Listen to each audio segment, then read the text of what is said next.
नमस्कार, news point लेकर हाजिर हूं मैं राजीव। दोस्तों, ईरान की जंग अब बेहद खतरनाक मोड़ पर जा पहुंची है, जहां अगर कदम नहीं रोके गए तो फिर हिरोशिमा और नागासाकी जैसी बड़ी त्रासदी, बड़ी बर्बादी का मंजर दोबारा दुनिया देख सकती है। जी हां, खबर है कि ईरान को मात देने में नाकाम रहे अमेरिका और इजराइल अब परमाणु हथियार के इस्तेमाल जैसा बड़ा कदम उठा सकते हैं। इस बारे में खुद यूएन में नियुक्त एक राजनयिक ने, एक डिप्लोमेट ने ही, परमानेंट रिप्रेजेंटेटिव, उन्होंने ही दावा किया है और अपना इस्तीफा भी दे दिया है। इधर नेतन्याहू, आप जानते हैं इजराइल के प्रधानमंत्री बेन्यामिन नेतन्याहू तो जंग को लंबा खींचने के मूड में दिख रहे हैं, जबकि डोनाल्ड ट्रंप ने संकेत दिए हैं कि अब अमेरिका का साथ न देने वाले देश अपने खर्चे पानी का इंतजाम खुद कर लें।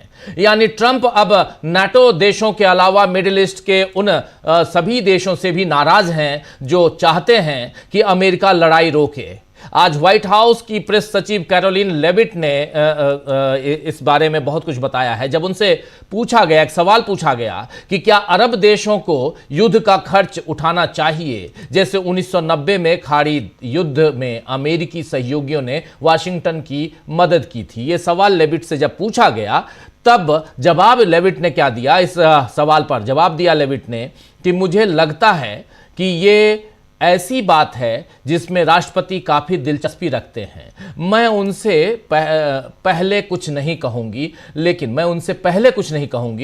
इतना जरूर कह सकती हूं कि ये उनके, यानी डोनाल्ड ट्रंप के दिमाग में है और मुझे लगता है कि आप जल्द ही उनसे इस बारे में और सुनेंगे। आपको बता दूं कि लेविट ने संकेत दिए हैं कि खाड़ी यानी गल्फ देश जो हैं, गल्फ कंट्रीज, अमेरिका के लिए ईरान के खिलाफ लड़ाई का खर्च उठाएं। मतलब जीते तो सेहरा ट्रंप के सिर पर बंधे और हारे तो नुकसान खाड़ी देशों को हो। कुल मिलाकर डोनाल्ड ट्रंप पूरी चालाकी बरत रहे हैं और साथ ही धमका भी रहे हैं। दरअसल अपने सोशल मीडिया ट्रूथ सोशल पर ट्रंप ने लिखा है, क्या कुछ लिखा वो भी आपके सामने रखता हूं। ट्रंप यहां लिख रहे हैं कि हॉर्मुज स्ट्रेट के कारण जिन देशों को जेट ईंधन नहीं मिल पा रहा है, उनके लिए मेरा एक सुझाव है। पहला सुझाव यानी नंबर 1 कि अमेरिका से खरीदें, हमारे पास प्रचुर मात्रा में है, ईंधन की बात कर रहे हैं। और नंबर 2, कुछ देर के लिए हिम्मत जुटाएं और स्ट्रेट पर जाकर, यानी हॉर्मुज स्ट्रेट पर जाएं और उस पर कब्जा कर लें। ट्रंप ने यहां यह भी लिखा है कि अपने लिए खुद लड़ना सीखो। अमेरिका हर बार आपकी मदद के लिए नहीं आएगा, जैसे आप हमारी मदद के लिए नहीं आए। ये बात यहां पे कमेंट के जरिए ही, धमकियों के जरिए भी बता रहे हैं डोनाल्ड ट्रंप धमकियां और बार बार युद्ध को लेकर पलटने वाले बयान उनके बता रहे हैं कि इस जंग में अभी कई और आश्चर्यजनक मोड़ आना बाकी है। लेकिन इस बीच जो खबरें, जो सबसे चिंताजनक बात आई है सामने, वो ये है कि परमाणु जंग की गुंजाइश यहां दिखाई देती है। यूनाइटेड नेशन यानी यूएन में एक सीनियर राजनयिक मोहम्मद सफा ने अपने पद से इस्तीफा दे दिया है। उन्होंने इस वैश्विक संस्था पर यानी यूएन पर ईरान में न्यूक्लियर अटैक के संभावित इस्तेमाल वाले हालत की तैयारी करने का आरोप लगाया है। सीधे यूएन और वहां पर ईरान पर न्यूक्लियर अटैक की तैयारी हो रही है, यह बहुत बड़ा आरोप है जो मोहम्मद सफा लगा रहे हैं। मोहम्मद सफा ने सोशल मीडिया प्लेटफॉर्म एक्स पर पोस्ट शेयर करते हुए अपने इस्तीफे का ऐलान किया और इस पोस्ट के साथ उन्होंने एक खत भी साझा किया है जिसमें उन्होंने अपने इस फैसले की वजहें बताई हैं। मोहम्मद सफा ने एक्स पर पोस्ट शेयर करते हुए बताया है कि उन्होंने काफी सोच विचार करने के बाद ही यह फैसला लिया है। सफा ने यह भी बताया है, यह भी दावा किया है कि यूनाइटेड नेशन के कुछ वरिष्ठ अधिकारी एक ताकतवर लॉबी के इशारे पर यह सब काम कर रहे हैं। सफा ने क्या कुछ लिखा है अब आपके सामने रख रहा हूं। सफा लिखते हैं कि मुझे नहीं लगता कि लोग इस स्थिति की गंभीरता को समझ पा रहे हैं, क्योंकि यूएन ईरान में संभावित परमाणु हथियारों के इस्तेमाल की तैयारी कर रहा है। सफा ने एक्स पर एक तस्वीर भी साझा की है, शेयर की है। उस तस्वीर को भी लेकर हम आएंगे स्क्रीन पर थोड़ी देर में, लेकिन शेयर करते हुए उन्होंने बताया है उस तस्वीर के साथ कि ये तेहरान की एक तस्वीर है। उसमें दरअसल तेहरान का एरियल, ये तस्वीर देखिए, इस तस्वीर को इन्होंने साझा किया है सफ़ा ने और कह रहे हैं कि ये तेहरान की एक तस्वीर है और उन पर अनपढ़, दुनिया न घूमे हुए, कभी सेना में सेवा न दिए हुए युद्ध प्रेमी लोगों के लिए है, जो इस पर बमबारी करने के ख्याल से ही अपनी जबान चाट रहे हैं। जीभ लपलपाना जिसको कहते हैं ना, वही कह रहे हैं कि जीभ लपलपा रहे हैं। ये कोई कम आबादी वाला रेगिस्तान नहीं है। यहाँ परिवार हैं, बच्चे हैं, पालतू जानवर हैं। आप मेहनतकश लोग हैं जिनके अपने सपने हैं। युद्ध चाहना एक बीमार मानसिकता है। तेहरान लगभग 1 करोड़ यानी 10 मिलियन लोगों का शहर है। जरा कल्पना कीजिए कि वाशिंगटन, बर्लिन, पेरिस, लंदन या किसी भी ऐसे शहर पर परमाणु बम गिरा दिए जाएं तो क्या होगा। इस जानकारी को लीक करने के लिए मैंने अपना कूटनीतिक करियर छोड़ दिया। मैंने अपने कर्तव्यों को निलंबित कर दिया ताकि मैं मानवता के खिलाफ इस अपराध का हिस्सा न बनूं और न ही इसका गवाह बनूं। ऐसा मैंने परमाणु शीतकाल यानी न्यूक्लियर विंटर को रोकने की कोशिश में किया। इससे पहले कि बहुत देर हो जाए, कल संयुक्त राज्य अमेरिका में लगभग 1 करोड़ लोगों ने कोई राजा नहीं यानी नो किंग्स के नारे लगाते हुए विरोध प्रदर्शन किया। आपने देखा ही कि कैसे यहाँ लगभग 1 करोड़ लोग सड़कों पे थे अमेरिका में और नो किंग्स प्रोटेस्ट में हिस्सा ले रहे थे। परमाणु हथियारों के इस्तेमाल की संभावना को बहुत गंभीरता से लिया जाना चाहिए, ये कह रहे हैं मोहम्मद सफ़ा अपने खत में, और कह रहे हैं कि ये बेहद खतरनाक है। परमाणु हथियारों का इस्तेमाल और उसकी संभावना, ये बहुत ही गंभीरता से इसको लिया जाना चाहिए, ये बहुत खतरनाक है। तो निश्चित तौर पर मोहम्मद सफ़ा के ये आरोप काफी गंभीर हैं, और अगर यूएन इस पर कोई संतोषजनक जवाब नहीं दे सकता है तो उसे अपने मुख्यालय पर ताला लगा देना चाहिए, क्योंकि ऐसी संस्था का क्या मतलब जो मासूमों के रक्तपात को रोक ही नहीं पा रहा है।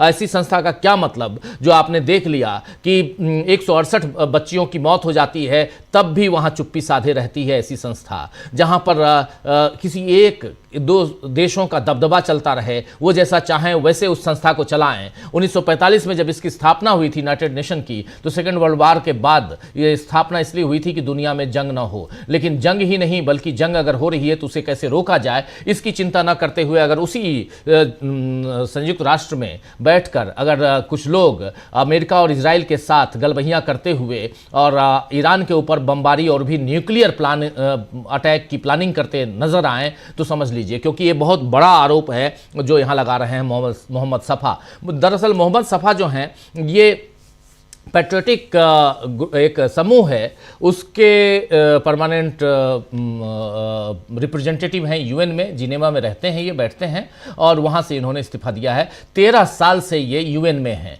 एम्बेसडर, और उसके बाद आप देखिए कि क्या चल रहा है। इन्होंने इस्तीफा दे दिया। इससे पहले आपने देखा था कि जो केंट ने भी इस्तीफा दिया था और वो उधर अमेरिका से उन्होंने इस्तीफा दिया था। चलिए इस्तीफे से थोड़ा और अलग आते हैं और ईरान के इस जंग में जहां न्यूक्लियर हमले की बात हो रही है, उससे इतर दुनिया के धर्मगुरु, एक तरफ इस्तीफे की बात आपने देख ली, दुनिया के कई धर्मगुरुओं ने भी इस जंग को रोकने की अपील की है। इसी रविवार को, जो बीता हुआ रविवार, पोप लियो द 14th, आप जानते हैं पोप लियो द 14th ने पाम संडे के अपने संबोधन में, वेटिकन सिटी आपको पता ही है, अपने और दुनिया के सबसे बड़े कैथोलिक चर्च, वहाँ के अपने संबोधन में उन्होंने शांति और अहिंसा का एक शक्तिशाली संदेश देते हुए कहा है कि भगवान उन नेताओं की प्रार्थनाएं स्वीकार नहीं करते जो युद्ध शुरू करते हैं और जिनके हाथ खून से भरे होते हैं। ये बहुत गंभीर बात इन्होंने कही है। और एक बात यहाँ और जोड़ दूं पोप लियो के बारे में, ये अमेरिकन हैं, अमेरिका से हैं और अमेरिका ने ही, अब चलिए ये पोप है ये अलग है, लेकिन बेसिकली ये अमेरिका से हैं। तो पोप के बाद दलाई लामा की बात बताता हूं आपको। तिब्बती धर्मगुरु हैं दलाई लामा। दलाई लामा ने विश्व में चल रहे संघर्षों को समाप्त करने की अपील की है। दलाई लामा ने अपने आधिकारिक एक्स हैंडल पर लिखा है कि हम ईसाई धर्म, बौद्ध धर्म, इस्लाम, हिंदू धर्म, यहूदी धर्म या दुनिया की किसी भी महान आध्यात्मिक परंपरा को देखें, संदेश हमेशा एक जैसा है, प्यार, करुणा, सहनशीलता और आत्म अनुशासन। दलाई लामा ने आगे लिखा है कि इतिहास ने बार बार दिखाया है कि हिंसा केवल और हिंसा को जन्म देती है। हिंसा केवल और हिंसा को जन्म देती है और कभी भी स्थायी शांति की नींव नहीं बन सकती। किसी भी संघर्ष का स्थायी समाधान, चाहे वो मध्य पूर्व में हो या रूस और यूक्रेन के बीच हो, संवाद, समझदारी और आपसी सम्मान पर आधारित होना चाहिए, आपसी सम्मान पर आधारित होना चाहिए। मैं प्रार्थना करता हूं और आग्रह करता हूं कि हिंसा और संघर्ष जल्द ही खत्म हो। ये कह रहे हैं कौन? तो ये दलाई लामा, तिब्बती धर्मगुरु। इधर ईरान भी युद्ध के लिए भले ट्रंप और नेतन्याहू पर आरोप लगाए, लेकिन आम जनता के साथ वो खड़ा है, चाहे वो ईरान की जनता हो या दुनिया के किसी दूसरे देश की जनता हो। और सबसे बड़ी बात कि अगर वो यही ईरान अगर अमेरिकियों के लिए, अमेरिका की जनता के लिए, वहां की आवाम के लिए अगर खड़ा हो तो इससे बेहतर सल्यूट करने की इच्छा होती है फिर ईरान को। ईरानी सेना का एक पोस्ट आया है और इसलिए मैं सल्यूट की बात कर रहा हूं। इस पोस्ट में ईरानी सेना ने क्या लिखा है जरा देखिए।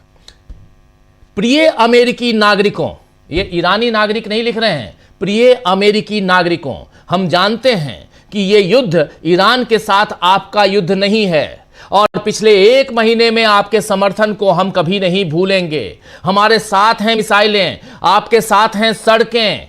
ये मिसाइल दाग रहे हैं, उधर सड़कों पे अमेरिकी नागरिक हैं, 1 करोड़ नो किंग्स, इसलिए ये लिख रहे हैं हमारे साथ हैं मिसाइलें, आपके साथ हैं सड़कें। निसंदेह हम सब मिलकर उस मूर्ख युद्ध भड़काने वाले सुअर को हरा देंगे।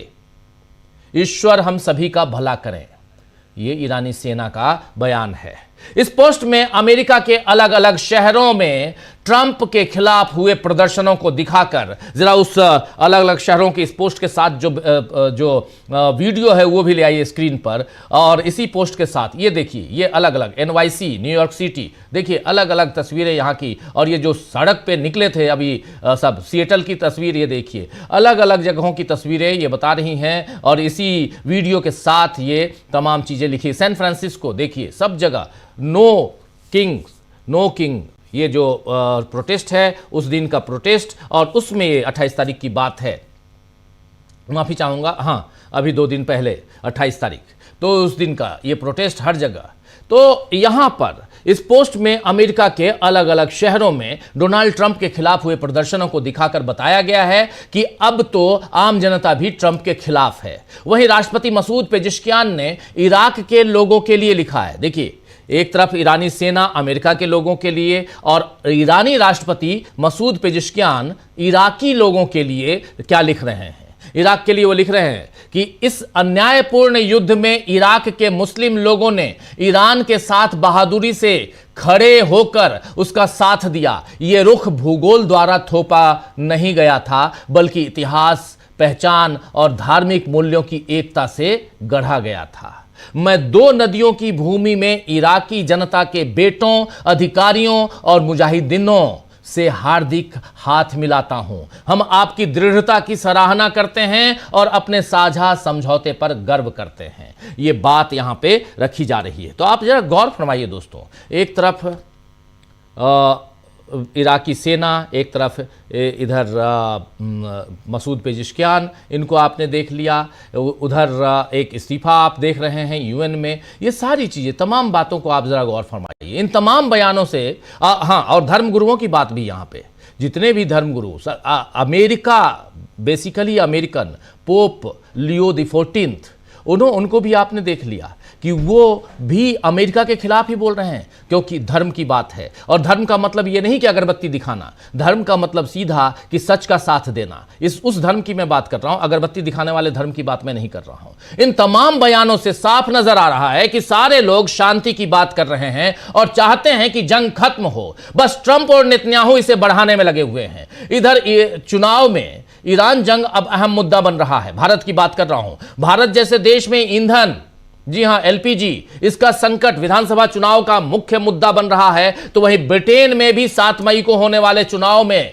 प्रधानमंत्री कीर स्टारमर ने ईरान जंग में अपनी नीति को हाईलाइट करके मतदाताओं से वोट की अपील की है। वहां 7 मई को चुनाव है ब्रिटेन में। स्टारमर, वहां के प्रधानमंत्री स्टारमर ने क्या कुछ लिखा है अपने पोस्ट में, वो बता रहा हूं कि लिख रहे हैं कि मैं हमेशा राष्ट्रीय हित में निर्णय लूंगा। यही कारण है कि हम मध्य पूर्व संघर्ष में नहीं उलझ रहे हैं और यही कारण है कि हम आपके जीवन स्तर की रक्षा के लिए लड़ रहे हैं। विपक्षी दलों ने समुदायों को बांटकर जवाब दिया है, जबकि हम आशा और गर्व के साथ जवाब दे रहे हैं। अपने समुदायों पर गर्व और एक ऐसे देश की आशा जो हमारे बच्चों के लिए बेहतर हो, यही हमारा लक्ष्य है। गुरुवार 7 मई को लेबर पार्टी को वोट दें, ये कह रहे हैं। तो किस तरह ईरान जंग का असर अब पूरी दुनिया पर दिखाई दे रहा है और ईरान को बर्बाद करने की पागलपन भरी जिद में, जी हां, ईरान को बर्बाद करने की पागलपन भरी जिद में क्या परमाणु जंग की तरफ दुनिया को धकेल रहे हैं डोनाल्ड ट्रंप और नेतन्याहू? आइए इसी पे आज चर्चा करते हैं। हमारे साथ कुछ वरिष्ठ साथी जुड़े हुए हैं, उनसे पहले आपका परिचय करवाऊंगा। जरा स्क्रीन पर तमाम साथियों को लेके आइए। और बहुत इंपॉर्टेंट है, यहां देखिए, यहां तमाम हमारे 6 साथी मौजूद हैं। शबीर मेहंदी खान साहब जुड़े हुए हैं सीधे ईरान से, आपका स्वागत करता हूं खान साहब इस कार्यक्रम में। इधर हिंदुस्तान से हमारे साथ 5 साथी जुड़े हुए हैं। प्रोफेसर अखिल स्वामी जी हैं, अनिल सिन्हा जी हैं, शकील अख्तर जी हैं हमारे साथ जुड़े हुए, प्रशांत टंडन जी हमारे साथ जुड़े हुए और अमलेंदु उपाध्याय जी। आप सबका स्वागत है, इस्तकबाल है, स्वागत इस्तकबाल अब तमाम दोस्त साथी शुभचिंतक आप सबका, जो अब तक जुड़ चुके हैं उनका भी, जो जुड़ने वाले हैं उनका भी। खान साहब आपके पास आऊं, लेकिन आपसे पहले एक छोटा सा कमेंट चाहूंगा। पहले प्रोफेसर अखिल स्वामी जी के पास और आता हूं, फिर आपके पास आता हूं। शबीर मेहंदी खान साहब, बहुत महत्वपूर्ण, क्योंकि आप वहां से हैं और इस्फहान शहर में क्या कुछ हुआ इसके बारे में भी आपसे चर्चा करना जरूरी है, क्योंकि तस्वीरें साझा की हैं डोनाल्ड ट्रंप ने और बहुत ही भयावह तस्वीरें हैं, जिसमें लगभग 2000 पाउंड का बम गिरा देना एक शहर के न्यूक्लियर प्लांट के पास। आप अच्छे से बताएंगे कि हुआ क्या है, लेकिन सबसे पहले परमाणु अटैक, न्यूक्लियर अटैक के नाम पर उसकी साजिश रची जा रही है यूएन में। इस नाम पर मोहम्मद सफा ने इस्तीफा दे दिया। प्रोफेसर अखिल स्वामी जी, इसको कैसे देखा जाए? देखिए राजीव जी, वास्तविकता यह है, ऐसा तब ही हो सकता है जबकि एक मनोरोगी, एक पेशेंट, एक आदमी जिसको पागल खाने में होना चाहिए, वो इस प्रकार के निर्णय लेने के स्वतंत्र हो और उसकी कैबिनेट भी उसका समर्थन कर रही हो। हालांकि डेमोक्रेटिकली इलेक्टेड प्रेसिडेंट का कर्तव्य है कि वो अपने देश की जनता की आवाज को सुने। अगर क्या उन्हें यह भी महसूस नहीं हो रहा है कि अमेरिका की जनता अगर सड़कों पे उतर रही है और 90 लाख लोग सड़क पे हैं, उनकी आवाज क्या उन्हें सुनाई नहीं दे रही है? क्या उन्हें पोप की आवाज सुनाई नहीं दे रही है? क्या उन्हें दलाई लामा की आवाज सुनाई नहीं दे रही है? क्या उनको सेनर एलिमेंट्स की आवाज सुनाई नहीं दे रही है? अब तो राजीव जी हमें ऐसा लगता है, जो डोनाल्ड ट्रंप चुनाव जीते थे, मेक अमेरिका ग्रेट अगेन, अब हो रहा है मेक अमेरिका सेन अगेन, क्योंकि इंसैनिटी की तरफ बढ़ गए हैं ये। और इंसैनिटी की तरफ बढ़ के देखिए, हमारे देश के लिए वास्तविकता है, आज के तारीख में जो क्रूड बास्केट का प्राइस है, अगर वास्तविकता में, और ये बिल्कुल पक्की बात है, जिस दिन इलेक्शन में वोटिंग हमारे यहां हो जाएगी, ये स्टेटमेंट मिनिस्ट्री की तरफ से आ गया है कि कम से कम 40 रुपए पर लीटर का पेट्रोल के ऊपर भार यहां की ऑयल मार्केटिंग कंपनीज पे पड़ रहा है। तो हमारे देश की जनता को भी यह समझना चाहिए, जो आंख मूंद कर ये पागलपन का समर्थन कर रहे हैं 10-20% लोग, बाकी लोग तो ईरान की जनता के साथ खड़े हुए हैं, क्योंकि ईरान की जनता लड़ रही है शांति के लिए और उन पे अनावश्यक अटैक किया गया है।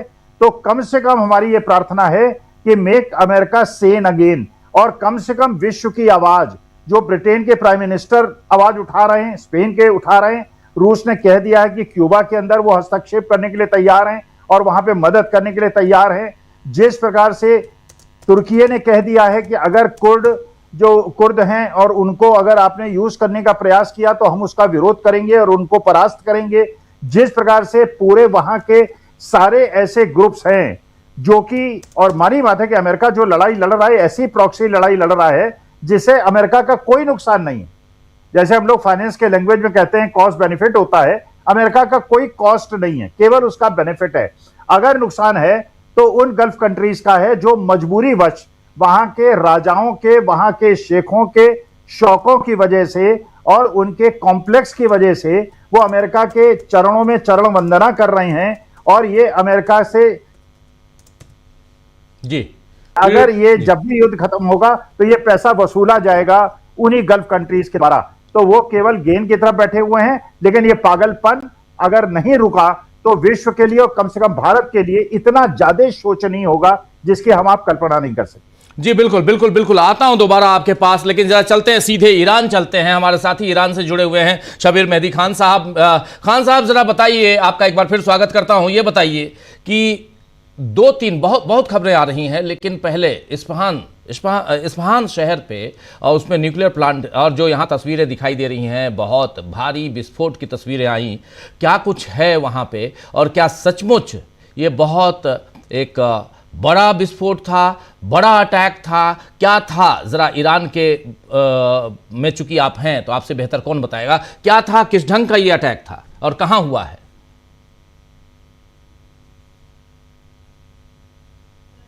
आवाज नहीं आ रही है मेहदी साहब का की, और तो दोबारा का भी जो है धन्यवाद। जी जी अभी आ रही जी। मैं अवधि, आपने सबसे पहले तो सही फरमाया राजीव जी के ये जंग जब हुई थी तो इस जंग को ये कहा जा रहा था कि अमेरिका और ईरान के दरमियान जैसे जैसे ये जंग आ रही है, इसका रूप बिल्कुल बदल चुका है। अब इसका रूप यह है कि दुनिया की जो है जनता और मानवता और नैतिकता की जंग है, इसके कॉलोनियल सिस्टम के साथ। एक तरफ कॉलोनियल सिस्टम हो चुका है और दूसरी तरफ दुनिया की जनता है। जिस तरह से खुद हिंदुस्तान के ने अपनी मोहब्बत और प्यार का इजहार किया है यहाँ की, तो स्पष्ट तौर पर हमारे लिए ये वाज़ेह हो रहा है कि जो है ये जो है ये जंग था, और दरहकीकत दुनिया की जनता और एक कॉलोनियल और एप्स्टीन सिस्टम के दरमियान जिसकी एक है कि हम और दुनिया की जनता रही है, इस काम को अंजाम आवाज नहीं दे सकते। आपके लिए राजीव जी जी जी जी, मैं ये कहूंगा कि प्लीज अगर एक बार कोशिश कीजिए जी, एक बार कोशिश की दोबारा अगर जुड़ पाएं, क्योंकि आवाज कट रही है और बहुत महत्वपूर्ण आपकी बातें सुनना बहुत जरूरी है, और बहुत कुछ, क्योंकि आज इस जंग में, और जब परमाणु जंग की बात हो रही है, एटॉमिक अटैक की बात हो रही है, तो मैं आपसे बहुत सारे सवाल लेके आया हूं आपके लिए। तो एक बार प्लीज दोबारा रिकनेक्ट करने की कोशिश कीजिए, और मैं समझ रहा हूं जंग के देश में आप बैठे हुए हैं और कनेक्ट कर ले तो ये बेहतर है। दोबारा एक बार बस रिकनेक्ट कीजिए, हो सकता है कि हम बेहतर आवाज़ आपकी सुन पाए। प्लीज़ रिकनेक्ट कीजिए, और जल्दी से मैं शकील जी के पास आना चाहता हूं। शकील जी इधर हिंदुस्तान शकील जी जरा हिंदुस्तान आ जाते हैं जल्दी से, एक छोटा कमेंट आपसे भी लेंगे जब तक जुड़ रहे हैं हमारे साथी। हिंदुस्तान में क्या चल रहा है शकील जी? इंडिया में जैसा कि अभी स्वामी जी ने बताया और जैसा कि अभी मेहदी साहब ने वहां से बताया, इंडिया की जनता पूरी तरह से जो है वो ईरान के साथ खड़ी है, वो जंग के खिलाफ खड़ी हुई है।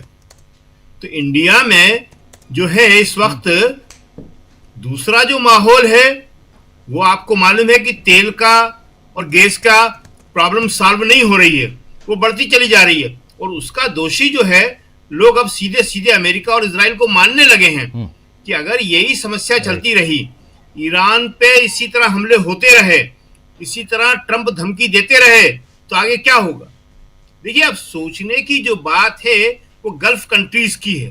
हमने पहले भी कहा, आज फिर कह रहे हैं, उल्टा उनको खर्चा और उनको नुकसान की भरपाई करना चाहिए अमेरिका और इजराइल को जी, और उल्टा जो है ट्रंप उनसे मांग रहे हैं, अरे तुमने वहां पे सैनिक अड्डे बनाए, तुम उनकी जमीन का उपयोग कर रहे हो, तुम उन्हें युद्ध में धकेल रहे हो और कह रहे हो कि आप हमें खर्चा दो।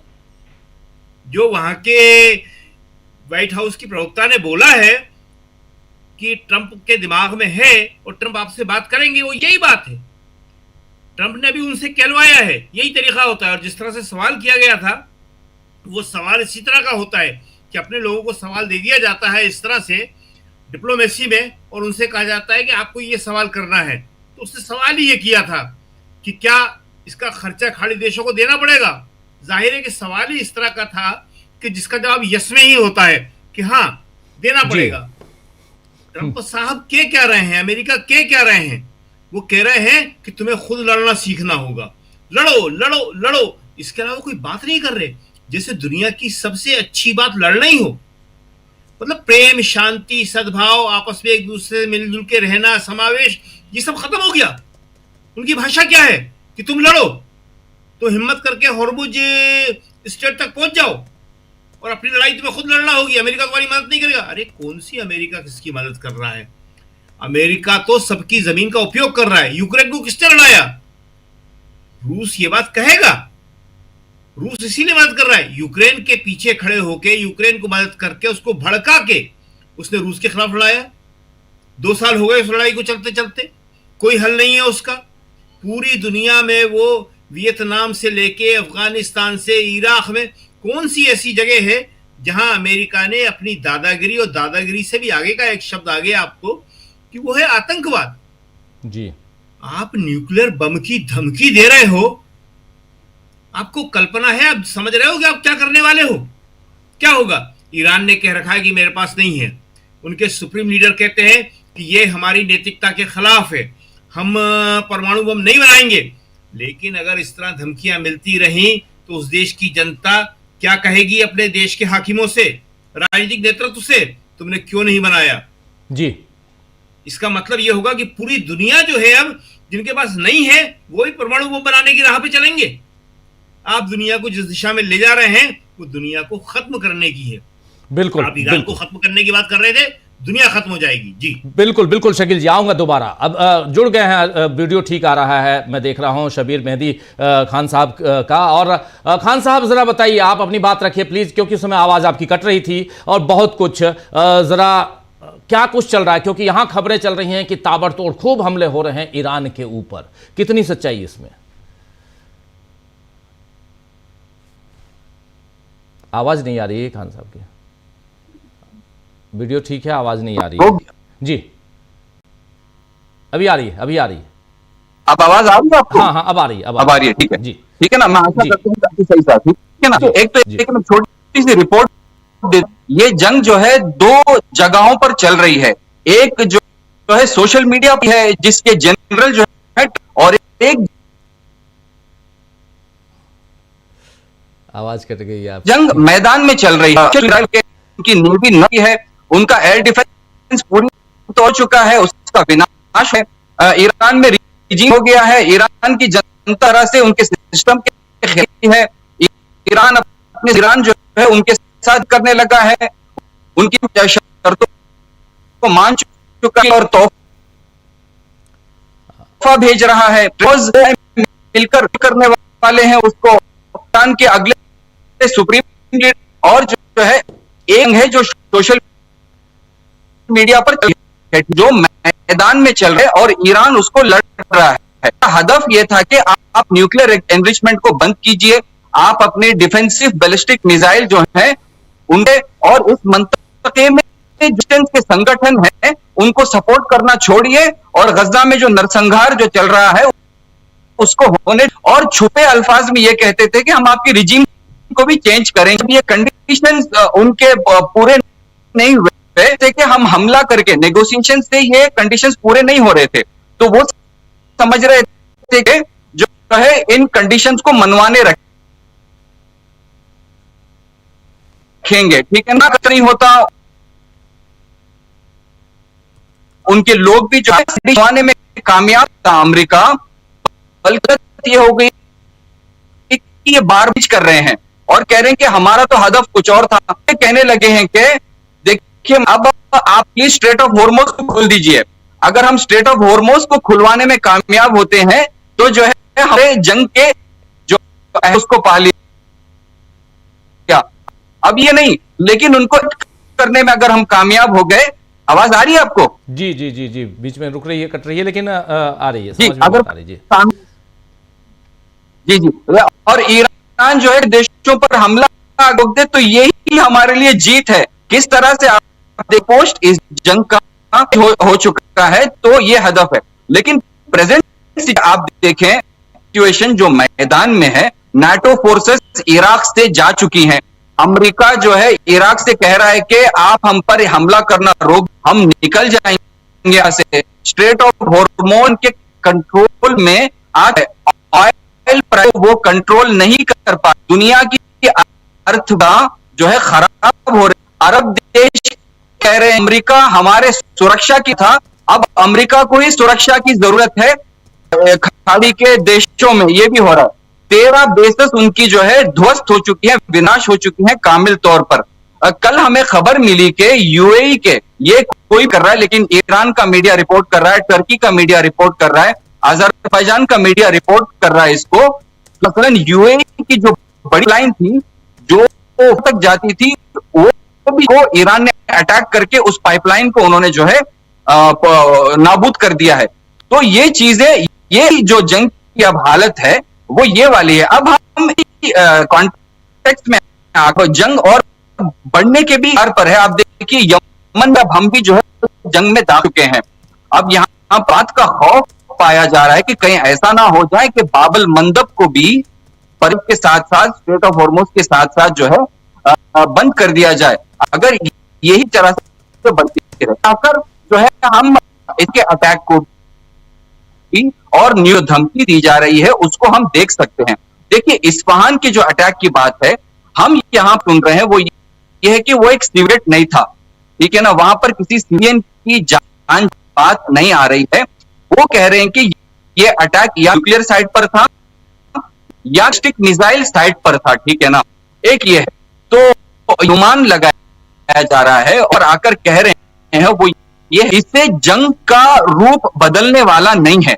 अगर आप एक बैलिस्टिक मिसाइल की जो अंडरग्राउंड सिटी होती है उसको आप विनाश करने में कामयाब भी हो जाते हैं, तो ये कह रहे हैं कि हमारे पास 100 की तादाद में अंडरग्राउंड मिसाइल हैं जो पूरे ईरान में फैली हुई हैं, ठीक है ना।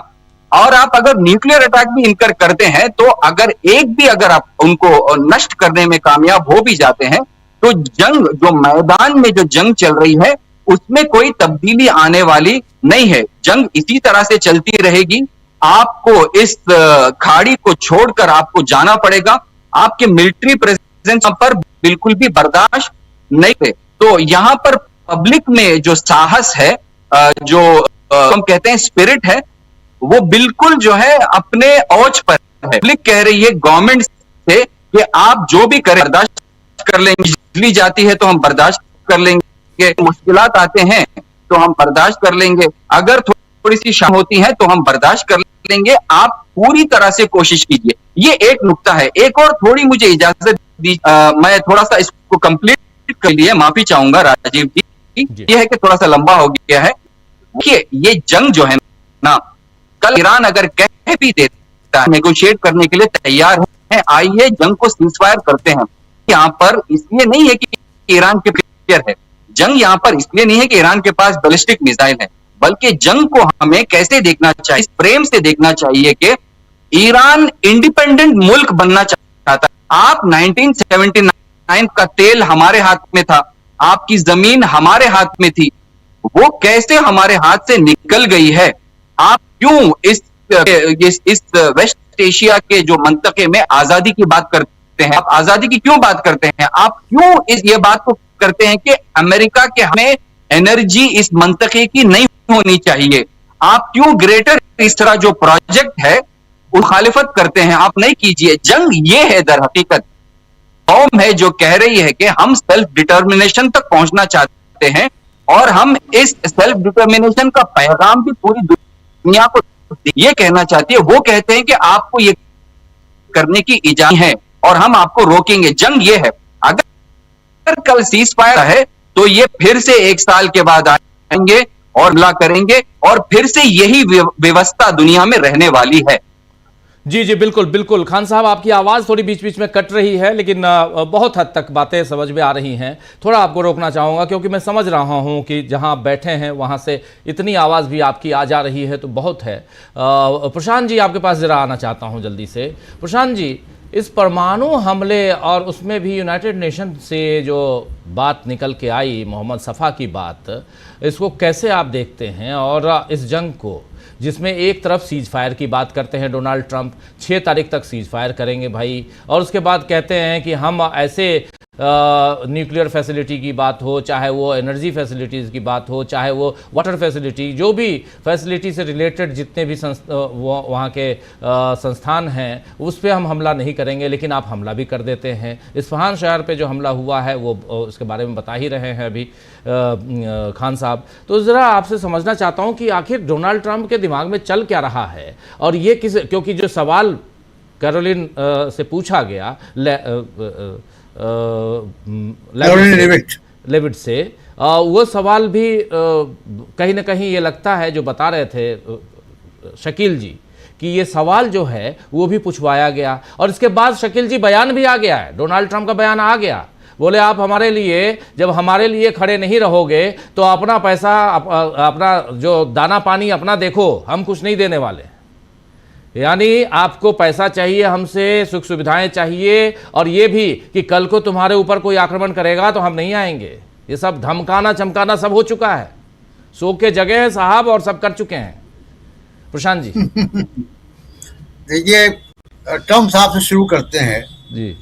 देखिए, ट्रम्प साहब का भूगोल बड़ा गड़बड़ है। वो यूरोप को धमकी दे रहे हैं कि तुमको तेल खरीदना तो हरमोज से जाके तेल खरीदो। यूरोप का तेल स्वेज कैनाल के जरिए आता है, हरमोज से नहीं आता है। हरमोज स्ट्रेट से तेल आता है चीन का, इंडिया का और एशिया का। यूरोप का हरमोज से कोई मतलब नहीं है। यूरोप केवल जो भुक्तभोगी है कि वो युद्ध की वजह से तेल के अंतर्राष्ट्रीय बाजार में दाम ऊपर हुए हैं, यही यूरोप का मतलब है। तो यूरोप को इस बात की धमकी देना और ताने करना, कसना कि जाओ भाई आप वहां से ले लो हरमोज से जाके तेल, तो यूरोप को जरूरत नहीं हरमोज आने की, उनका तेल वहां से आता नहीं है। दूसरी बात की देखिए, जहां तक न्यूक्लियर हमले की बात है, और जो यूएन के जो डिप्लोमेट है मोहम्मद सफ़ा, उन्होंने इस्तीफा दिया और एक विसल ब्लोअर का काम किया।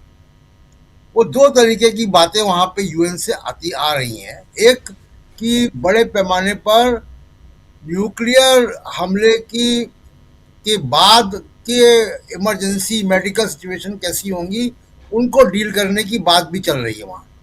तो यानी वो न्यूक्लियर खतरा को बहुत ही सीरियस मान रहे हैं। लेकिन जरा इसमें देखें कि जो अमेरिका में हो क्या रहा है। अभी आपने बताया कि पूरे अमेरिका में प्रोटेस्ट चल रहे हैं। दूसरा, मागा जो कंस्टिट्यूंसी है ट्रंप की, उसमें ट्रंप बेहद अनपॉपुलर हो गए हैं। राष्ट्रपति जरूर वहाँ पे कमांडर इन चीफ होता है सेनाओं का, जैसे हमारे राष्ट्रपति हैं, और उसके पास एग्जीक्यूटिव पावर भी बहुत है। लेकिन क्या वो एग्जीक्यूटिव पावर न्यूक्लियर बटन को दबाने के लिए ट्रंप इस्तेमाल कर सकते हैं? मुझे इस बारे में थोड़ा शक है। हम याद दिलाना चाहेंगे कि ट्रंप के ही चीफ ऑफ डिफेंस स्टाफ थे मार्क मिले, रिटायर हो गए अब जी। उन्होंने ये कहा था जब कैपिटल हिल पे ट्रंप के जो समर्थक चढ़ गए थे, तब उन्होंने कहा था कि हम अमेरिकी सेना अमेरिका के संविधान की शपथ लेती है, किसी व्यक्ति की नौकर नहीं है। ये वहाँ के chief of defence staff mark मिले ने कहा था। तो अमेरिका के जो डिफेंस स्टाफ है, डिफेंस है, कमांडर्स हैं, वो मेरे ख्याल से, क्योंकि वो डेमोक्रेटिक कंट्री है और इस तरीके का न्यूक्लियर हमला करने के पहले वहाँ बहुत सारे फिल्टर्स हैं जो कि काम आएंगे। और एक बहुत महत्वपूर्ण बात जो अब हो रही है वो ये हो रही है कि अमेरिका से जो सिग्नल्स आ रहे हैं वो ये आ रहे हैं कि अगर जेरेड कुशनर और स्टीव विटकॉफ जो ट्रंप के रिप्रेजेंटेटिव हैं, और उनके ट्रंप के दामाद जेरेड कुशनर, ये जो पाकिस्तान के जरिए एक बातचीत का एक सिलसिला चल रहा है, अगर वो थोड़ा भी कामयाब होता है तो आगे की बातचीत जो है वो जेडी वेंस करेंगे। जेडी वेंस ईरान के खिलाफ युद्ध के पक्षधर नहीं है, वो अगले राष्ट्रपति पद की दौड़ में भी होंगे।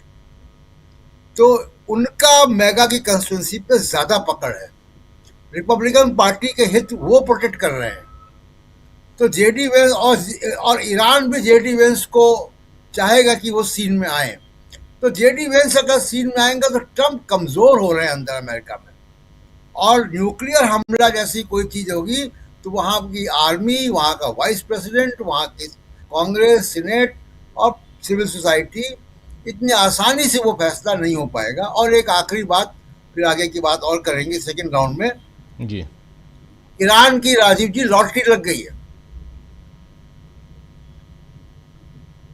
जियोपॉलिटिक्स लॉटरी जिसको कहा जाए।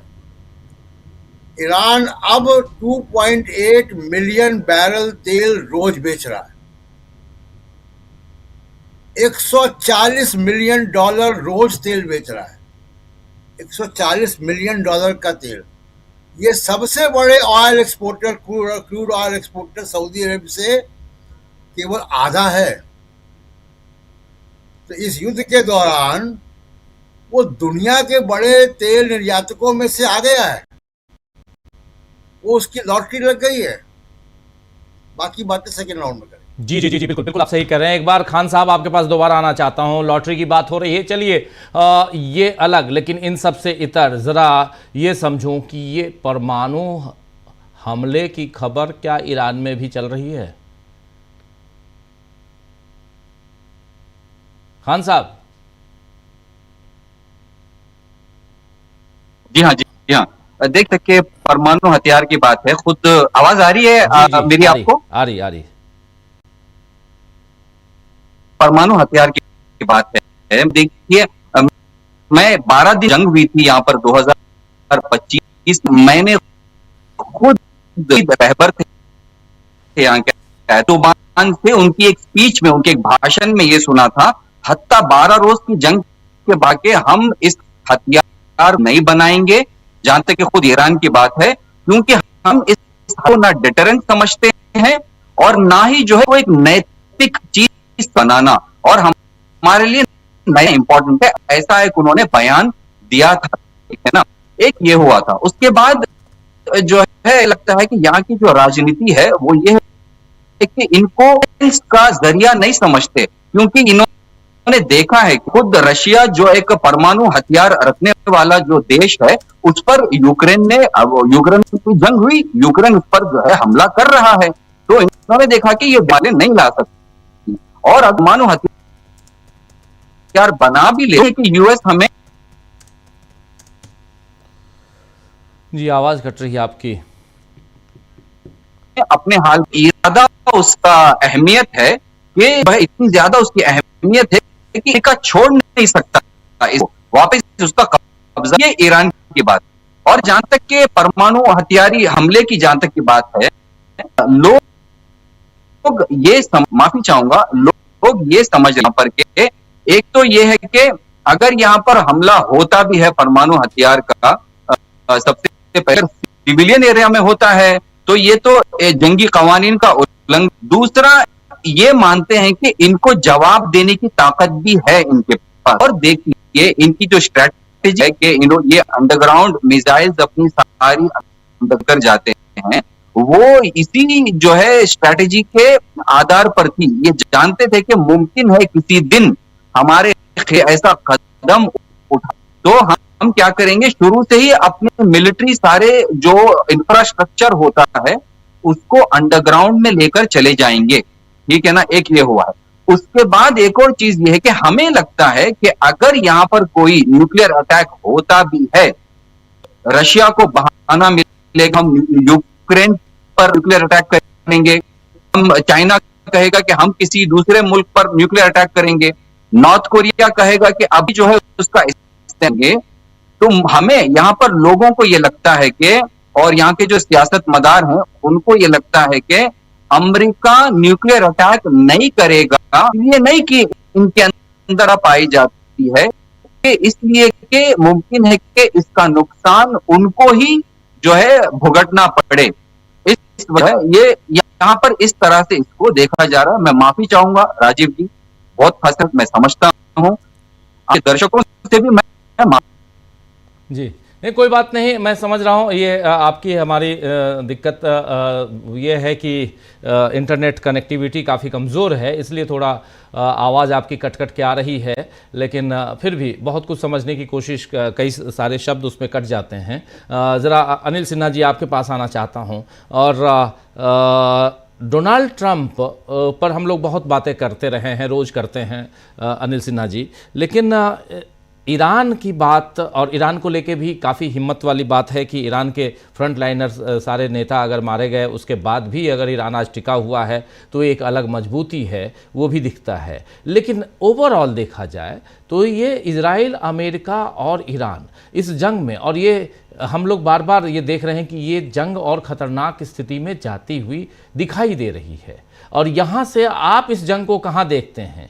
क्या सचमुच आपको लगता है कि परमाणु खतरा यहाँ बढ़ रहा है या बढ़ सकता है? देखिए, ये मैं सहमत हूँ जो हमारे ईरान के मित्र हैं कि ये वार है, कॉलोनियलिज्म का वार है, एंटी कॉलोनियल वार ईरान लड़ रहा है।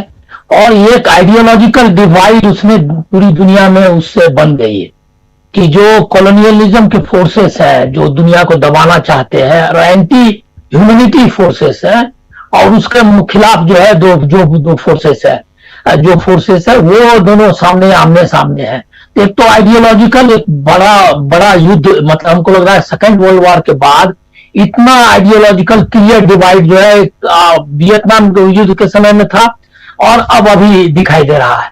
क्योंकि पहले क्या हो जाता था कि पहले ये लोग बताते थे कि ये तो आतंकवादी हैं, ये इस्लामिक आतंकवादी हैं और बहुत ही दकियानूस हैं, इनका ये दुनिया को पीछे ले जाना चाहते हैं, जो सद्दाम हुसैन के समय में हुआ। लेकिन ये नहीं कर पा रहा है। स्टार्ट किया इसी से कि रेजिम चेंज करेंगे, क्योंकि रेजिम जो है वो इसके मतलब दुनिया के खिलाफ है, और ईरान की जनता को भी ऐसा रेजिम नहीं चाहिए, और लोकतंत्र पालना ये सब अंट करके चालू किया था। लेकिन वो नैरेटिव अब नहीं कर पा रहा। अब तो कहता है कि हॉर्मुज हमको लिबरेट कराना है, ये कराना है। तो जो शिफ्ट हो गया वो यही है कि ईरान ने ये मौका उनको नहीं दिया, जबकि अभी इजराइल वही काम कर रहा है। लेबनान में जो अटैक्स हो रहे हैं उस पर लोगों का ध्यान नहीं जा रहा है। और यहां भी जो हुआ, पहले स्टार्ट में ही उन्होंने निनाव में बच्चियों को 175 बच्चियों को मार डाला। ये है इसका असली चेहरा। जो यूनिवर्सिटीज हैं, जो ये सिविलियन इंफ्रास्ट्रक्चर्स हैं, वो सब पर वो अटैक कर रहा है। ईरान का अभी तक गल्फ पे जो हमले हुए हैं उसमें कोई बड़ा ऐसा हमला नहीं है जो सिविलियंस पे हमले का कोई सबूत हो। ये क्या हो जाए, मतलब कोलैटरल डैमेज हो जाए, लेकिन ऐसा नहीं किया है। तो ये अंतर है। तो ये जरूर समझना चाहिए लोगों को कि इस युद्ध का जो मकसद है वो क्या है। दूसरा है कि बात खाली सिर्फ हो रही है क्या कि ईरान जो है, ईरान जज्बे से लड़ रहा है, और ये बात नहीं है। ईरान 0.2% आर्म्स सप्लाई है, मतलब जो पिछले डिकेड्स में जो आर्म्स के जो ये है क्या कहते हैं इंपोर्ट है, सबसे कम ईरान ने किया है। 0.2%, मतलब 1 या 2.2%, 1% भी नहीं है। उसने सारे आर्म्स खुद के बनाए हैं, क्योंकि सैंक्शन हो जाने के बाद उनको आर्म्स सप्लाई खत्म हो गया। बल्कि वो सप्लाई कर रहा है रशिया को यूक्रेन युद्ध के लिए ड्रोन्स एंड मिसाइल्स। तो आप समझ लीजिए कि ईरान की जो मिलिट्री पावर के रूप में जो उभरा है उसको भी लोग अंडरमाइन कर रहे हैं। और जबकि गल्फ स्टेट्स जो है, आप मान लीजिए कि जो अमेरिका का स्टेट क्या है, सिर्फ ऑयल नहीं है। गल्फ स्टेट 25% जो है दुनिया का जो इंपोर्ट हो रहा है वो ये बहरीन, कतर, कुवैत और सऊदी अरबिया और जो यूनाइटेड अरब एमिरेट्स है, ये सारे जो है ये इंपोर्ट कर रहे हैं। तो ये जो आर्म्स लॉबी और इजराइल भी यूएस के जो बड़े बड़े मतलब ये हैं उसका बहुत बड़ा इंपोर्टर है। तो ये पूरा युद्ध जो है ये आर्म्स लॉबी का मामला है। अब वो जो मोहम्मद सफा ने लोग बात कही है वो बहुत मार्केट की है। वो है क्या कि यूनाइटेड नेशंस मतलब इसको रैशनलाइज करने के लिए तैयार हो। उन्होंने बहुत क्रूरली उसको लिखा है कि यूनाइटेड नेशंस परमाणु युद्ध की तैयारी कर रहा है। ये पॉसिबल नहीं है। यूनाइटेड नेशंस कभी भी परमाणु युद्ध का कोई रिजोल्यूशन नहीं ले सकता, चाहे कितना भी अमेरिका उसको खरीद ले या मतलब लोगों को जमा कर ले। लेकिन मोहम्मद सफा का कहने का अर्थ ये है कि यूनाइटेड नेशंस की तैयारी, मतलब ये युद्ध को परमाणु युद्ध में बदल जाने तक भी तैयार है। इसके लिए इसको एक तरह से मंजूरी एक तरह से नहीं देगा ऑफिशियली, लेकिन उसकी तैयारी कर रहा है कि कैसे इसको कवर अप किया जाए। ये पॉसिबिलिटी हमको नहीं लगता भाई कि परमाणु, सही कहा उन्होंने, परमाणु युद्ध, परमाणु का मतलब एटॉमिक वार करना अब की दुनिया में संभव नहीं है, क्योंकि कई देशों के पास परमाणु हथियार है और उसमें सबसे जो बड़ा डेटरेंट जो है वो नॉर्थ कोरिया है, जिसका कोई कम्युनिकेशन यूरोप के साथ नहीं है, जिसका कोई कम्युनिकेशन अमेरिका के साथ नहीं है। अगर आप परमाणु हथियार एटॉमिक एक्सप्लोजन करते हैं तो उस पर दबाव डालने वाला कोई नहीं है। मतलब उनकी दोस्ती चाइना और रशिया से भले ही हो, लेकिन वो दबाव नहीं डाल सकते, वो एक तरह से खुद मुख्तार कंट्री है, तो आप उसको रोक नहीं पाएंगे। और अमेरिका के इतने स्टेट्स हैं साउथ ईस्ट एशिया में, बगल में जापान है, फिर ये है कि वो अगर अमेरिका को ना भी क्षति पहुंचाए तो भी उनके सारे इंटरेस्ट को क्षति पहुंचाएगा। तो एक वर्ल्ड वार तो अमेरिका इनवाइट करना नहीं चाहता।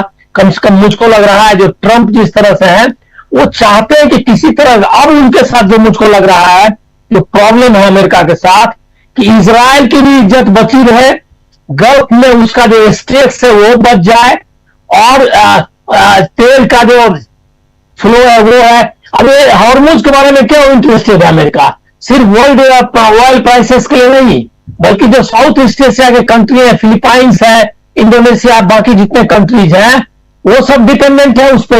वो एशिया में सिर्फ चाइना, रशिया, चाइना और इंडिया नहीं खरीद रहा है, वो भी तेल हॉर्मुज से जाता है उनका, वो बहुत बुरी हालत में है। तो अमेरिका को अपना इंटरेस्ट बचाना अब है कि सेफ एग्जिट करना चाहते हैं। और अब हमको लग रहा है क्या कि जो ये है गल्फ स्टेट्स हैं, उनको तो ये लग रहा है क्या कि हथियार खरीदने का भी पैसा हमने लगा है वो बर्बाद हो गया और हम उतरे ही खतरे में हैं। और उसके बाद जो है तेल का भी, तेल सप्लाई, ईरान का तेल बिक रहा है और उनका तेल टैंकर जो है फंसा हुआ है, तो उनको तो दोहरी मार हो रही है कि एक तो खतरा भी है और दूसरा जो है बढ़ गया है, दूसरा वो जो है उनकी आमदनी भी घट गई है। और तीसरी बात यह है कि वहां की जनता, अब हमको नहीं लगता कि अब जो है, अब देखिए एक चीज तो क्लियर हो गया ना कि गल्फ स्टेट्स जो है उठ करके ईरान के खिलाफ लड़ने के लिए कि युद्ध कर ले, वो तो उनके बगल में है, लेकिन नहीं वो लोग आए। और यूरोप ने भी पल्ला झाड़ लिया कि भाई इस युद्ध में अपने को नहीं जाना है, ये तो क्लियर सब बोल रहा है।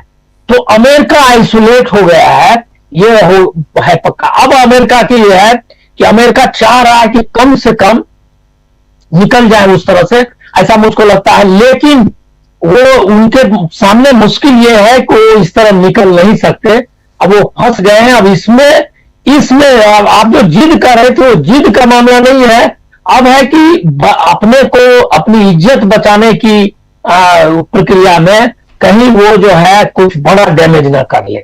और ये चूंकि इसके बारे में सही है कि ये शख्स जो है जिसके बारे में आप कुछ प्रिडिक्ट नहीं कर सकते, तो ये कोई भी ये जो इंस्टीट्यूशंस हैं इतने मतलब ये नहीं है, लुंज पुंज नहीं है हमारे यहाँ की तरह, जो कि ये इतनी आसानी से कांग्रेस और सीनेट और जो बाकी है उनको बाईपास कर जाए।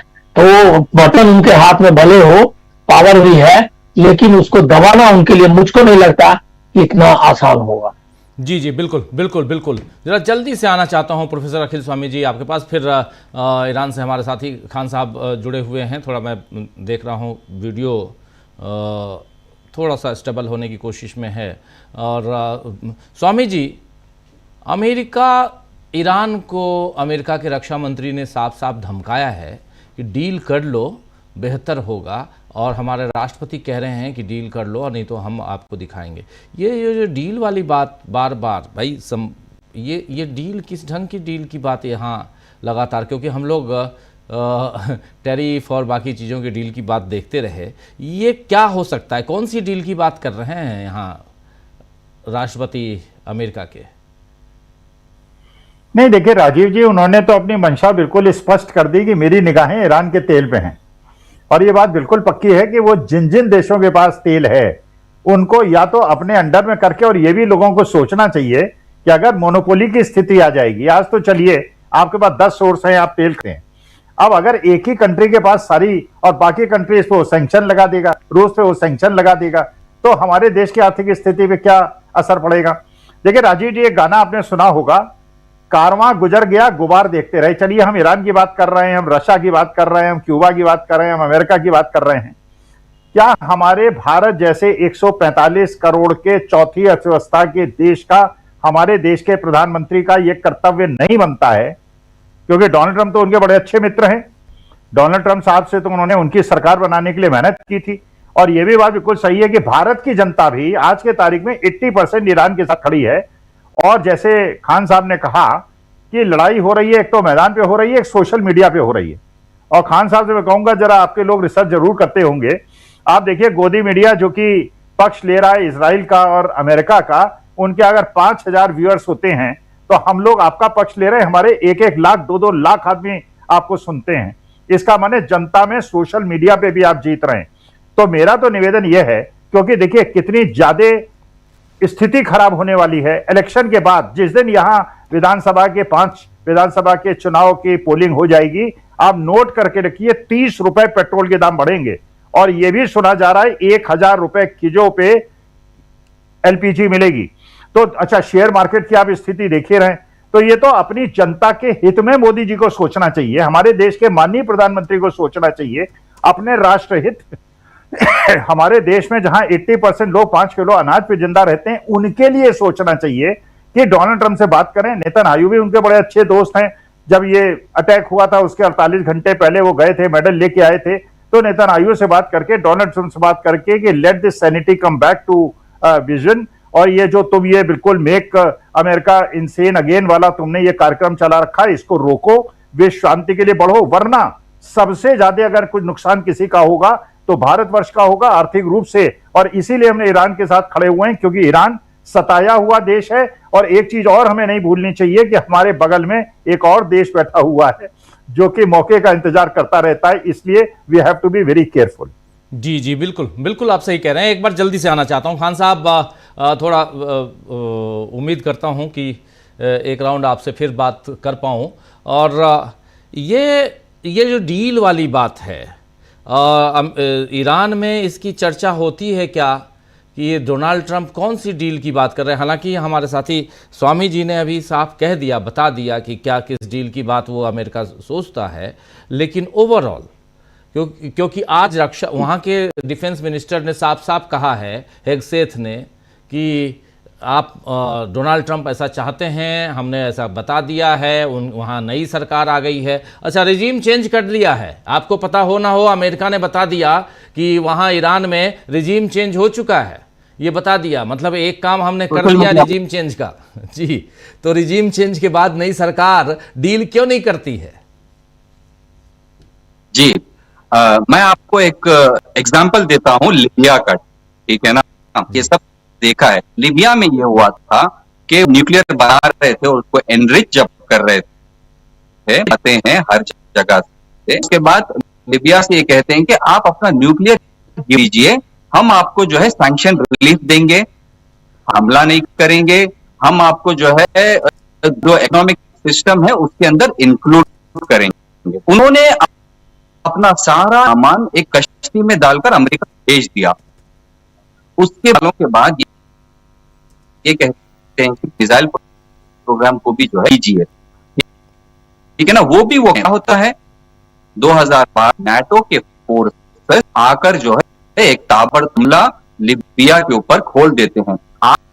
आज लिबिया थी, मैं आपको क्या बताऊं कि एक जमाने में जो अमेरिका का सबसे बड़ा अमीर मुल्क था, उसकी हालत यह है आज कि जो है वहां पर सिविल वॉर चल रही है, वहां पर जो है ISIS जैसी, अलकायदा जैसी खतरनाक संगठनें वहां पर जो है रोज जुल्म कर रही हैं। एक सिविल वॉर की स्थिति वहां पर बनी हुई है, ठीक है। तो ईरान जो है 20 साल से ये जो नेगोशिएशन का जो मामला है, ये ऐसा नहीं है कि जो 2 साल से या 3 साल से शुरू हुआ है। 2004 से ईरान बार बार टेबल पर आता है और बार बार जो है धोखा और विश्वासघात ईरान के साथ हो रहा है। आप ये देखिए जी कि जो है 20 साल में जो उन्हें न्यूक्लियर के टेबल नहीं सका, वो 20 दिन की जंग में ईरान को मिल गया। आपने, ट्रंप ने और अमेरिका ने ईरान को जो पैगाम दिया ये है कि आपको न्यूज मिल नहीं सकता, आप वो तमाम चीजें जो आपका हक है उसको आप जंग हासिल कर लीजिए। यहां पर जनता, सबसे बढ़ के जनता ये कह रही है कि हमें ये बार बार नहीं चाहिए कि आप जंग करो, सैंक्शन लगाओ, मिशन के लिए बुलाओ, विश्वासघात करो, फिर से जंग करो, ये हमें नहीं चाहिए।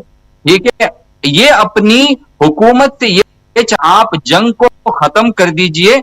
अगर नेगोशिएशन भी होना है, अगर जंग को रुकना है तो वो हमारी पर होगा।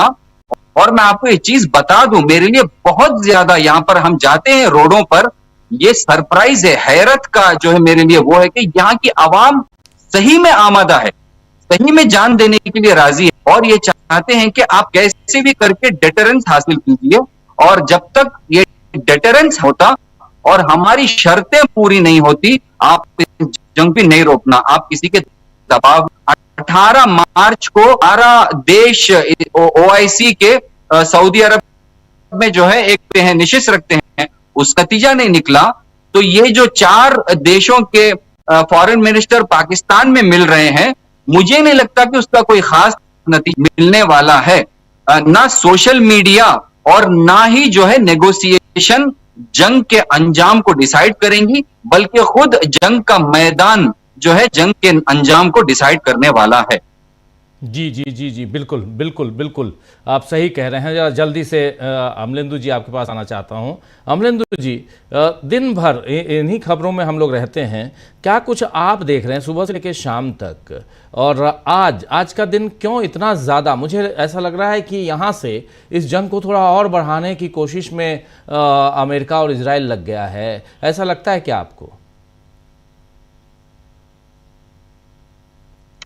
अनम्यूट कीजिए, अनम्यूट कीजिए। जी बिल्कुल राजीव जी, मुझे ही क्या लगता है, मुझे लगता है सभी को लगता है कि अमेरिका जो है इस समय जंग बढ़ाने पर आमादा है और बढ़ा रहा है। और उसका जो मुख्य कारण मुझे लगता है राजीव जी वो ये है कि अब चूंकि ट्रंप साहब बुरी तरीके से पिट चुके हैं, मतलब अमेरिका की जो पिटाई की है ईरान ने, तो वो अब कहा जाए कि वो बदनामी का कारण जो है बन रही है। अब ट्रंप साहब अपनी पीठ कितनी भी थपथपाते रहे, लेकिन दुनिया जो है वो देख रही है कि किस तरीके से ईरान ने अमेरिका का बहुत जबरदस्त तरीके से नुकसान किया है, जिसका सबसे ज्यादा उन्होंने बखान किया था युद्ध शुरू होने से पहले ही। वो क्या अब्राहम लिंकन जो है उनका वो जा रहा है, और अल्मदा जा रहा है, और कौन सा वो फोर्ट 4 है वो जा रहा है, वो सब तो उसने ईरान ने तबाह कर दिए। तो ये अब जो मार पड़ी है, तो इससे अब कैसे अपना जो है वो बचाया जाए कि हम भाई अभी दुनिया के दादा हैं। क्योंकि राजीव जी सिर्फ ये नहीं है, मैंने पहले भी कहा था कि हम लोगों के यहाँ कहावत है कि सवाल ये नहीं है कि बुढ़िया मर गई, सवाल ये है कि मौत ने मुंह का घर देख लिया। तो ये नहीं है कि अमेरिका की पिटाई होगी, सवाल ये है कि दादागिरी खत्म हो जाएगी अगर यहाँ से ऐसे लौट जाते हैं। तो इसलिए अब उनके मजबूरी ये हो गई है कि वो या तो यहाँ से जीत की घोषणा करके निकल जाएं। आज जो राजीव जी मुझे लगता है जो इस्फहान पे हमला किया गया, वो इसीलिए हमला किया गया कि इसके बाद ट्रंप साहब जो कहेंगे कि हमने जीत लिया और अब हम जो है वो जा रहे हैं छोड़कर, और हमारी जीत हो गई और बल्ले बल्ले। लेकिन इसके बाद ईरान ने जिस तरीके से 241 मिसाइल छोड़ी हैं इजराइल के ऊपर, उसके बाद ईरान ने बता दिया कि ट्रंप साहब आपको ऐसे निकलने नहीं देंगे, फैसला तो जंग के मैदान में जीत हार का होगा ही, हमेशा के लिए हम ये राल काटना चाहते हैं, या तो आप यहाँ से रुखसत हो जाइए बिल्कुल, और वरना फिर जो है फिर जंग के मैदान में फैसला होगा कि हम जीते कि तुम हारे, ये फैसला होगा। तो इसलिए अब ट्रंप साहब के सामने कोई रास्ता बचता नहीं है। अब राजीव जी इसके बाद फिर क्या होगा? अब जो जफा साहब है, जमा साहब जो भी हैं जिन्होंने इस्तीफा दिया है, वो कह रहे हैं कि यूएन इसका प्रस्ताव, मोहम्मद सफा, हाँ मोहम्मद सफा की यूएन जो है वो तैयारी कर रहा है राजीव जी। हालांकि यूएन को बनाया नहीं, यूएन तैयारी नहीं, ये यूएन तैयारी नहीं कर रहा है। यूएन के कुछ, यूएन में बैठ के कुछ और जो अमेरिका परस्त और इजराइल परस्त लोग हैं, वो इसकी तैयारियां कर रहे हैं। वो इसकी तैयारियां कर रहे हैं। हाँ, लेकिन यूएन में बैठे हुए लोग तैयारियां कर रहे हैं, मतलब उनका कहना यह है कि इसके लिए माहौल बनाया जा रहा है कि वो हो। हाँ, तो इसमें राजीव जी मुझे लगता है कि कोई दो राय नहीं, इस तरीके का माहौल बनाने की कोशिशें की जा रही होंगी। और ये जाहिर सी बात है कि ये इसीलिए की जा रही है कि राजीव जी अब देखिए, जमीन पर जंग बिल्कुल जरूरी हो गया है, चूंकि अब हवा से बात बन नहीं रही है ट्रम्प साहब की। तो जमीन पे उनको भेजना पड़ेगा, और जमीन पे जब भेजेंगे तो फिर और ज्यादा नुकसान होगा। जब और ज्यादा नुकसान होगा तब उनको निकालना पड़ेगा परमाणु हथियार। अब वो निकालेंगे नहीं निकालेंगे ये उनके ऊपर निर्भर करता है। जहां तक ये है कि साहब वहां की संस्थाएं रोक लेंगी, तो वहां की संस्थाओं ने तो ईरान पर हमला करने से भी नहीं रोक लिया भाई।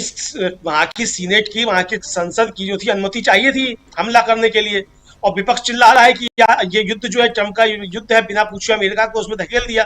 तो 28 दिन से ज्यादा, महीने भर से ज्यादा हो गया, तो क्या किसी संस्था ने ट्रम्प को रोक लिया ईरान के खिलाफ हमला करने से? हो रहे हैं 90 लाख लोग अगर सड़कों पर उतर रहे हैं, कल को ठीक है 90 लाख के बजाय 9 करोड़ उतरेंगे, यही होगा।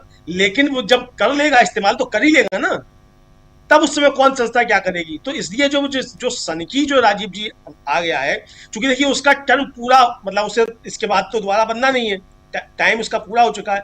इतिहास की चिंता इसलिए नहीं है कि जगह जगह सारी दुनिया में ट्रम्प टावर खड़े हुए हैं, कुशनर है क्या, उनके दामाद साहब हैं और बेटे जो हैं कुशनेर, तो वो जगह जगह ट्रम्प टावर खड़े हुए उनको बेच रहे हैं। हमारे यहाँ भी 1-1 करोड़ के टावर जो है बिकते हैं उनके, गुड़गांव में खड़े हुए कई सारे, पानी भरा हुआ था, हाथी डुबाऊ वहां सस्ता बेच रहे हैं। हाँ, फ्लैट मिनिमम है। हाँ, फ्लैट बेच रहे हैं, मिनिमम 1 करोड़ का है।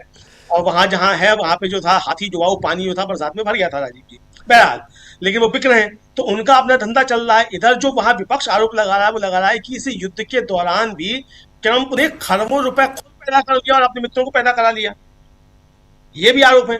तो ट्रम्प साहब किसी भी हद तक जा सकते हैं, इसमें कोई मुझे दो राय राजीव जी नजर नहीं आती। अब उसके दुष्परिणाम क्या होंगे, तो ट्रम्प साहब को दुष्परिणाम की चिंता क्या है? ट्रम्प साहब उसके बाद कॉलर ऊपर करके कहेंगे मैंने देखो ईरान को तबाह कर दिया।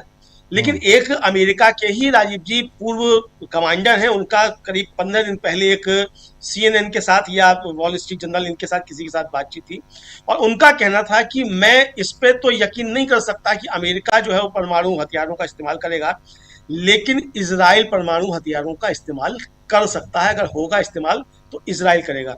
इजराइल तो राजीव जी परमाणु प्रसार संधि पर हस्ताक्षर करता भी नहीं है। और जिस तरीके से पिटाई हो रही है इजराइल की, तो ये दुस्साहस नेतन्याहू कर सकता है। ट्रम्प साहब भले ये दुस्साहस करें या ना करें राजीव जी, तो जहां तक दुस्साहस की बात है कोई भी कर सकता है, उसके परिणाम क्या होंगे? अब जैसा कि मेहंदी साहब ने कहा कि रूस को भी मौका मिल जाएगा यूक्रेन पे हमला करने का। भाई देखिए, ये तो मौका जेलेंस्की साहब खुद दे रहे हैं। अब आप खाड़ी के देशों में आकर अपने जो है साहब हम यहाँ स्थापित करेंगे वो ड्रोन को रोकने की तकनीक और ड्रोन बनाने की तकनीक, आप यहाँ बातें करके जा रहे हैं। तो जब आप यहाँ आएंगे तो रूस क्यों नहीं आएगा फिर? तो ये तो विश्व युद्ध की तरफ बढ़ने की तैयारियां जो है ट्रम्प साहब उनके साथी कर ही रहे हैं राजीव जी, इसमें कोई दो राय थोड़ी है। और मैं यहाँ ये भी कहना चाहूंगा राजीव जी कि यूएन का ही एक एजेंडा 21 है, 2030 तक उस एजेंडे के तहत दुनिया की आबादी कम की जानी है। छिपा हुआ एजेंडा ये है। बिल गेट्स साहब के ऊपर जो तमाम आरोप लगते हैं कि मौसम को बदलने से लेके कृत्रिम बारिश से लेकर के और वैक्सीन तक के, वो सब यही है कि गरीबों का इस दुनिया में कोई स्थान नहीं रहे, अमीर जो है केवल दुनिया में वही बचे। तो अब यूएन क्या करता है राजीव जी? यूएन अगर करता होता तो वो आज ही जो राजीव जी लेबनान में एक वहां के सांसद थे, वो एक जनसभा कर रहे थे, कोई प्रतिबंध क्यों नहीं रखता? इसने गजा में जो है 70,000 बच्चों को मार दिया, इसके ऊपर कोई प्रतिबंध क्यों नहीं रखता? यूएन कहाँ है? कहाँ है वो तमाम अंतर्राष्ट्रीय संस्थाएं? रूस पे, ईरान पे तमाम झूठे आरोपों को लेकर आपने प्रतिबंध लगा दिए, इजराइल पर आज तक कोई भी प्रतिबंध क्यों नहीं लगा?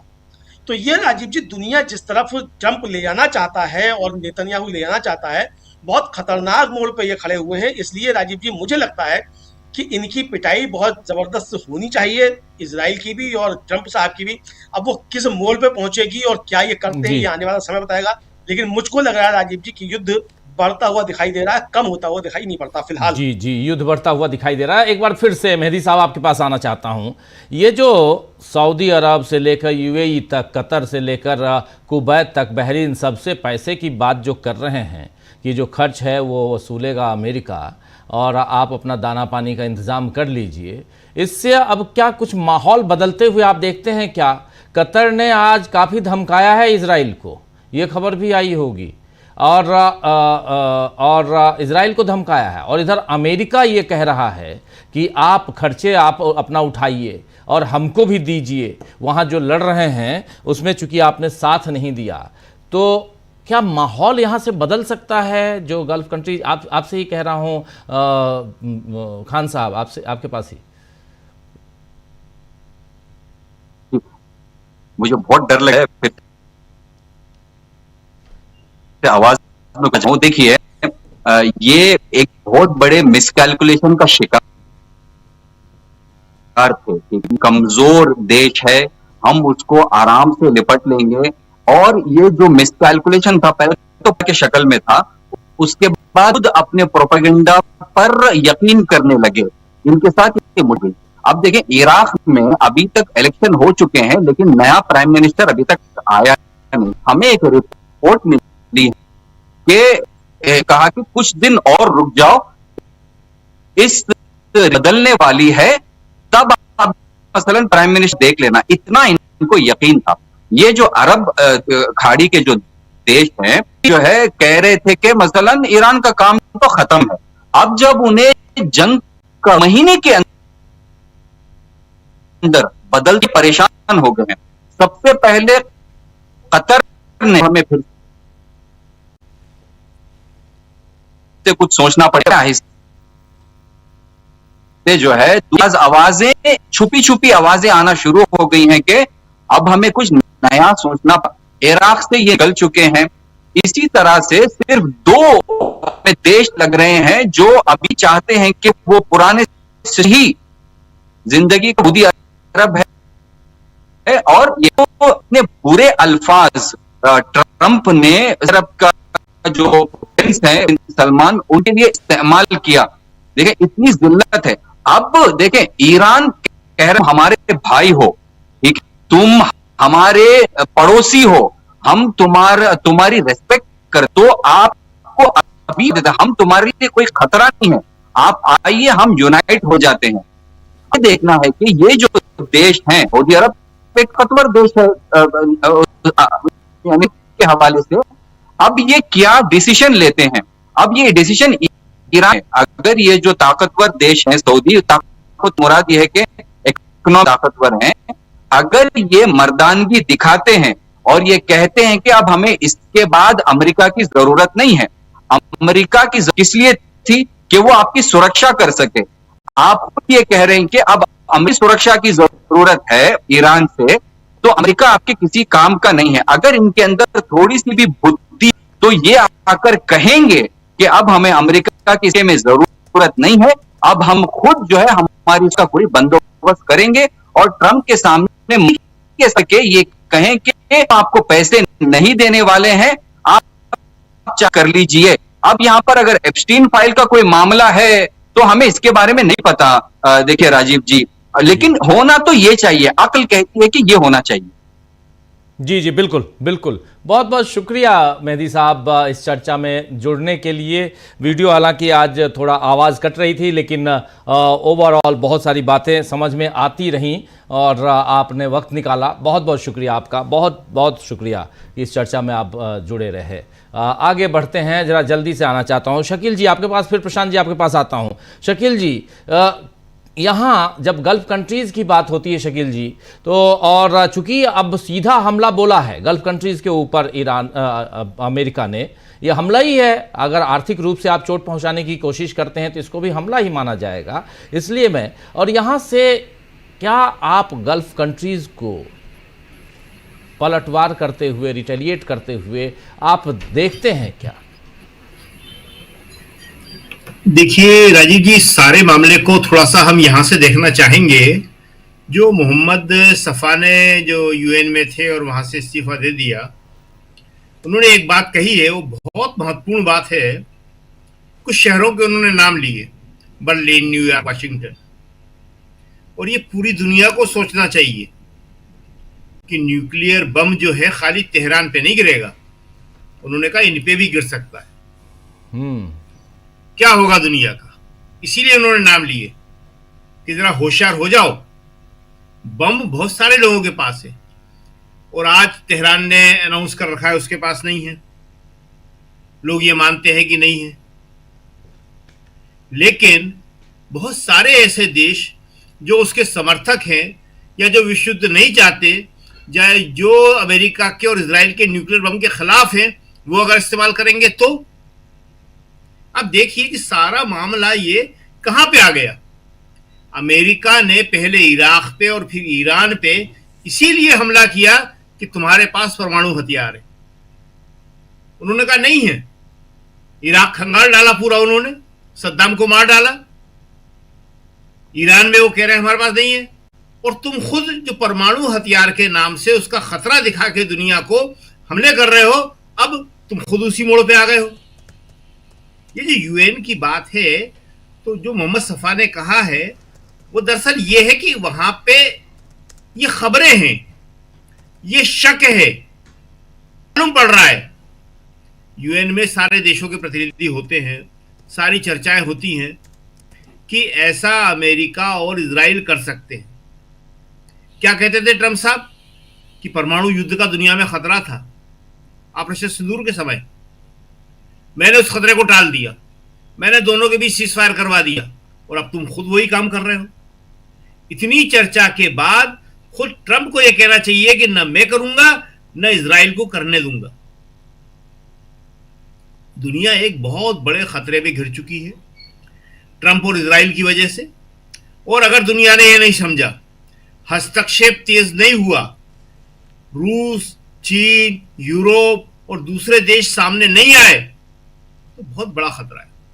अभी जो अमलेंदु जी कह रहे थे वाकई सही बात है कि आज एक महीने में कोई संस्था, कोई इंस्टीट्यूशन अमेरिका में ट्रंप को नहीं रोक पाई, और अमेरिका इजराइल को नहीं रोक पाया। गुस्सा हो जाता है कि तुम्हें यहां हमला नहीं करना था, वहां हमला नहीं करना था। तो आज हम ये कैसे मान लें कि परमाणु हथियार यूज करने से वहां कोई इंस्टीट्यूशन ट्रंप को रोक लेगा? और मान लो ट्रंप नहीं करता, जाहिर है कि ज्यादा खतरा इजराइल की तरफ से ही है, तो इजराइल को रोकने वाला कौन है? और एक बात, यह मानी हुई बात है आज के दौर में कि परमाणु हथियार की धमकी वो देता है, जैसे हमें कौन देता है? पाकिस्तान, जो कमजोर होता है। कमजोर ही हमेशा परमाणु हथियार की धमकी देता है। हिंदुस्तान ने कभी पाकिस्तान को परमाणु हथियार की धमकी नहीं दी, परमाणु बम की धमकी नहीं दी। पाकिस्तान की तरफ से हमेशा आ जाती है, कमजोर है। तो क्या आज अमेरिका कमजोर हो गया? क्या इजराइल कमजोर हो गया? क्या ईरान के हमलों ने उसे, जो ट्रेडिशनल युद्ध होता है, उसमें कमजोर कर दिया तो परमाणु हथियार की धमकी दे रहा है? ये सवाल है। और अगर ये सवाल है तो निश्चित रूप से यूएन को अपना रोल निभाना पड़ेगा। यूएन नहीं निभाता है तो रूस के ऊपर आज बहुत बड़ी जिम्मेदारी है, चीन के ऊपर, यूरोपियन कंट्रीज के ऊपर। यूके ने क्या कहा? इंग्लैंड के प्रधानमंत्री ने जो बात कही, ये कुछ बातें ऐसी हैं जो बहुत ध्यान से सुनना चाहिए। उन्होंने बच्चों का नाम लेके कहा कि बच्चों की आशा, उसके लिए हम खड़े हैं, हम इसीलिए युद्ध से दूर हैं। बच्चों का जिक्र किया उन्होंने। पूरी दुनिया के लिए आने वाली पीढ़ी जो है उसका महत्व है, ट्रंप के लिए नहीं है, इजराइल के लिए नहीं है। अगर होता तो वहां 200 के करीब बच्चे नहीं मारता, और गजा में तो कितने बच्चे मरे हैं उसकी तो कोई गिनती नहीं। जैसा नरसंहार उन्होंने किया, जैसा मसेकर उन्होंने किया, तो आज जो है दुनिया के सामने एक बहुत बड़ा खतरा खड़ा हो गया है, और उस खतरे से निपटने के लिए अब दुनिया के देशों को इंटरवीन करना पड़ेगा, और बड़ी मजबूती से करना पड़ेगा। हम अपने देश का तो नाम ले नहीं सकते जी, करता था हमेशा, लेकिन आज हमारे प्रधानमंत्री जो हैं वो इस मामले में कुछ भी नहीं बोल रहे हैं। वो चुनाव लड़ रहे हैं, वो तो उन्हें बंगाल में चुनाव जीतना है, केरल तक में चुनाव जीतने की कोशिश कर रहे हैं वो। लेकिन स्थिति जो है दुनिया के लिए बहुत गंभीर है। जी राजीव जी, बिल्कुल बिल्कुल, हालात गंभीर हैं बने हुए, और ऐसे में परमाणु जंग का खतरा और इन सब के बीच अमेरिका की धमकी, और धमकी गल्फ कंट्रीज़ को भी, और ये कहना कि अभी तक जितने खर्च हुए हैं खर्च दो, वापस करो पैसे, और अभी तक हम आपको सुरक्षा देते रहे, अब सुरक्षा नहीं देंगे, लेकिन जो सुरक्षा दी उसका पैसा भी चुकाओ। डील कर रहे हैं प्रशांत जी, ये डीलिंग, क्या इस डील के चक्कर में, इस डील के फेर में डोनाल्ड ट्रंप खुद नहीं फंस सकते हैं?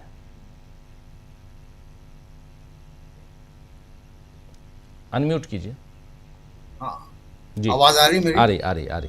तो मैं कुछ साल पहले ईरान गया था और तब ट्रम्प साहब का पहला कार्यकाल था। तो मैंने वहाँ कई लोगों से पूछा कि ट्रम्प जब सैंक्शन लगे हुए थे तो ट्रम्प साहब से कैसे आप लोग डील करते हो अमेरिका से। तो ईरानियों का कहना था, उनके ब्यूरोक्रेट्स का, कि ट्रम्प साहब सबसे आसान है हमारे लिए उस वक्त, क्योंकि उनके बिजनेस इंटरेस्ट हैं और वो सब तरफ है उनके बिजनेस इंटरेस्ट। तो ट्रम्प साहब केवल अमेरिका के लिए ही विदेश नीति नहीं चलाते हैं, वो ट्रम्प अपनी कंपनी के लिए भी चलाते हैं। तो वो कौन कौन से बिजनेस, कौन कौन सी डील कहाँ कर रहे हैं उसका कोई अंदाजा किसी को नहीं है। लेकिन जो एक इम्पॉर्टेंट बात है राजीव जी, वो न्यूक्लियर थ्रेट वाली जो बात है, उसमें सिर्फ एक बात मैं जोड़ता हूँ, तो कि 15 जुलाई 1945 को या 16 जुलाई 1945 को अमेरिका ने न्यूक्लियर बम का टेस्ट किया और 6 और 9 अगस्त को, यानी 2 हफ्ते बाद, उसने वो न्यूक्लियर बम हिरोशिमा और नागासाकी पे गिरा दिए। जी उस वक्त अमेरिका अकेला न्यूक्लियर पावर था, यूएसएसआर के पास भी तब नहीं था। आज न्यूक्लियर पावर कई कंट्रीज हैं और उसमें तमाम कंट्री अमेरिका के खेमे के नहीं है। यहाँ चिंता की बात सिर्फ एक है कि ट्रम्प अपने फैसले खुद नहीं ले रहे हैं, उनके फैसले नेतन्याहू ले रहा है। वो एप्स्टीन फाइल की वजह से ले रहा है, जिस भी वजह से ले रहा है, लेकिन नेतन्याहू उनके फैसले ले रहा है। ट्रम्प उसके आगे मजबूर है।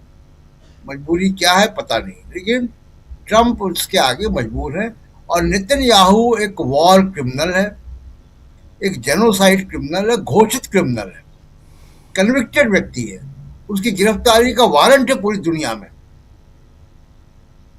तो यह खतरा सबसे बड़ा है।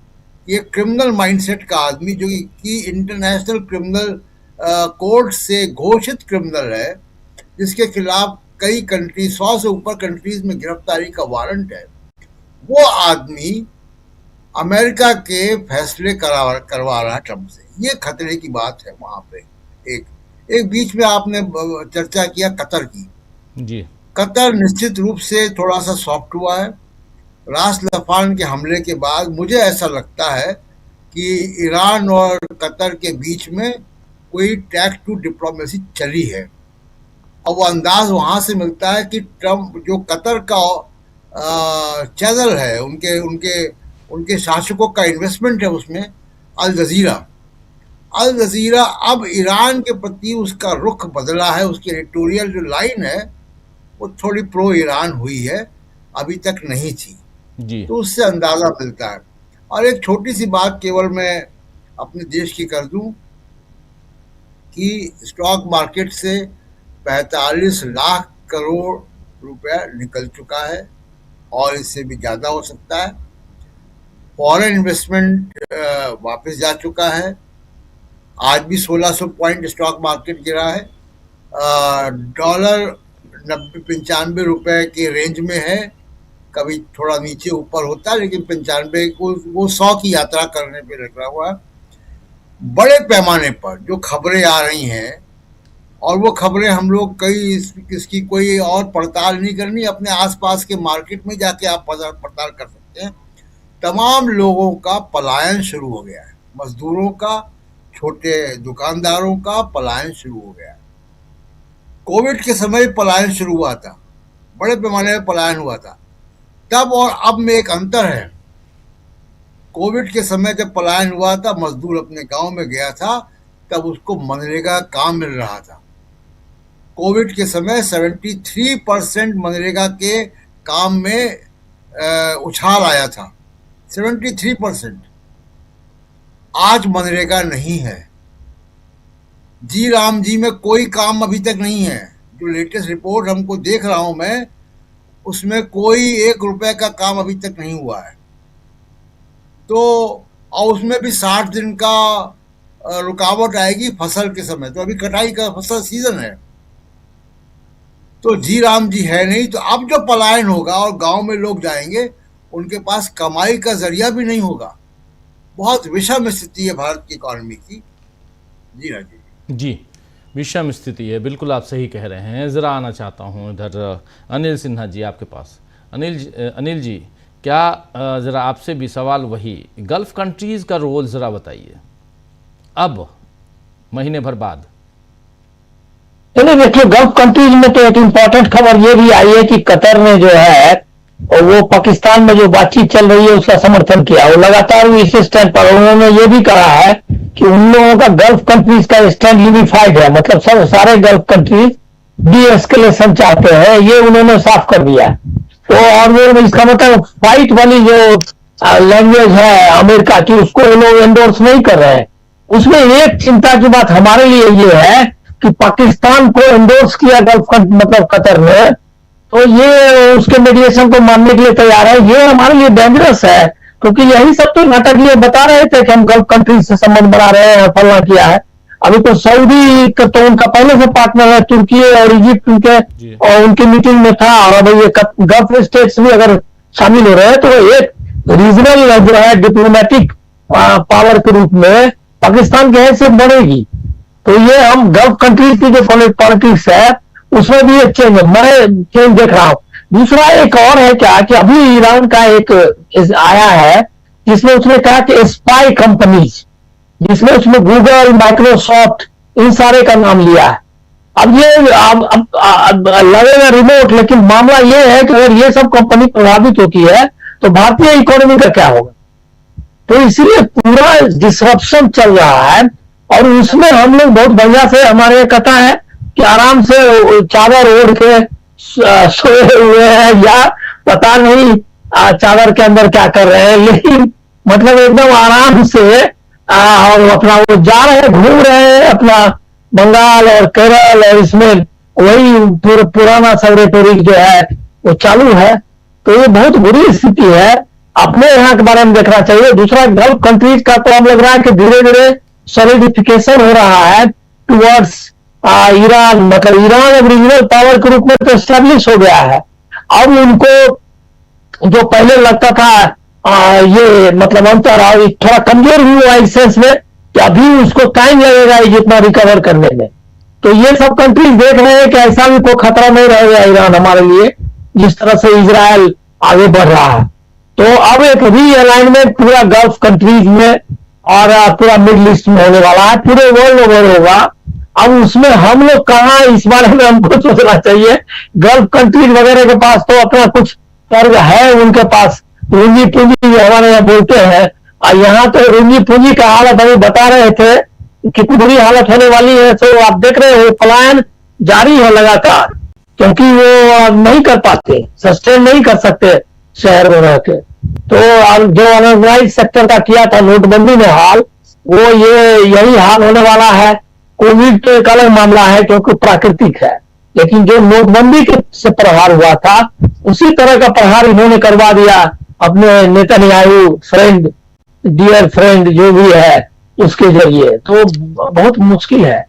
जी जी, बहुत मुश्किल है। चलिए, इस मुश्किल घड़ी में और बहुत कुछ दिखाई तो दे रहा है कि आखिर ये जंग किस दिशा में जा रही है, और इसमें भी अमेरिका जिस ढंग से, और ये पागलपन कहेंगे, युद्ध का जो उन्माद है वो अगर आप बढ़ाने की कोशिश करेंगे तो कहीं ना कहीं दुनिया को किसी और दिशा में ले जाने की आपकी कोशिश है, ये दिखाई देती है। लेकिन क्या यहाँ से डोनाल्ड ट्रंप लौटेंगे वापस, या यहाँ कुछ और करके लौटेंगे, ये एक बड़ा सवाल है। और इन सब के बीच 6 तारीख तक का उन्होंने समय दिया था, 6 अप्रैल तक का। आज इस महीने का आखिरी दिन यानी मार्च का आखिरी दिन 31 मार्च है। कल से अप्रैल की शुरुआत हो रही है, नए महीने में शुरुआत है। हम सब भी नए महीने में जाएंगे और युद्ध भी नए महीने में जाएगा। और लेकिन उम्मीद यही हम करें कि नए महीने में कम से कम जल्दी से जल्दी वहाँ शांति स्थापित हो, और जो ज़िद है उससे बाहर निकलें तमाम देश, चाहे वो इजराइल हो या अमेरिका हो। और नहीं तो बाकी खबरें हम आप तक पहुंचाते ही रहेंगे, पहुंचा रहे हैं, लगातार कवर कर रहे हैं। बहुत बहुत शुक्रिया अनिल जी, बहुत बहुत शुक्रिया प्रशांत जी, शकील जी,